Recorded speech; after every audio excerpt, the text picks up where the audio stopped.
জয় কৃষ্ণকালী মায়ের জয়, জয় সোনা মায়ের জয়, জয় মঙ্গলা মায়ের জয়। আমি অঞ্জলি, আমি ভালো আছি। আপনারা কেমন আছেন অবশ্যই কমেন্টে জানাবেন। তো বন্ধুরা, কৃষ্ণকালী মায়ের মন্দিরে কিছুদিন আগে গিয়েছিলাম আমার মাকে নিয়ে, আপনারা সবাই দেখেছেন। তো আমার মা মুম্বাই চেক আপে গেছে, মুম্বাই চেক আপের রিপোর্ট খুব ভালো এসেছে। কিছুদিন পরপর মানে 3 মাস 4 মাস পরপর মায়ের চেক আপে যেতে হয়। চেক আপটা করিয়ে নিলে কি হয় যে মা কেমন আছে, রেগুলার চেক আপটা করা জরুরি। তো তার জন্য গিয়েছিল, আর রিপোর্ট মায়ের খুব ভালো এসেছে। মা আবার রিটার্ন ট্রেনে বসে গেছে। আর আমার মেয়ে বারবার বলছে যে মাম্মা আমি তো গেলাম, মঙ্গলা মা আমাকে চুমু খেলো, আমাকে আদর করলো, কিন্তু আমি মঙ্গলা মাকে চুমু খেলাম না। আবার কবে যাবে মাম্মা, আমি মঙ্গলা মাকে চুমু খাবো।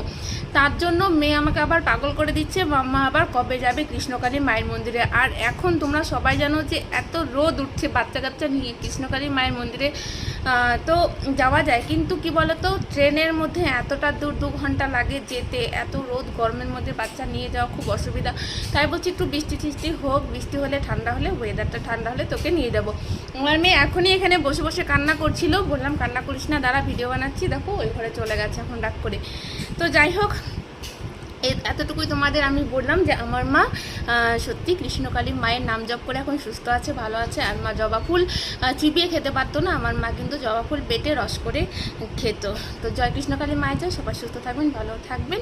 আসছি আবার নেক্সট ভিডিওতে।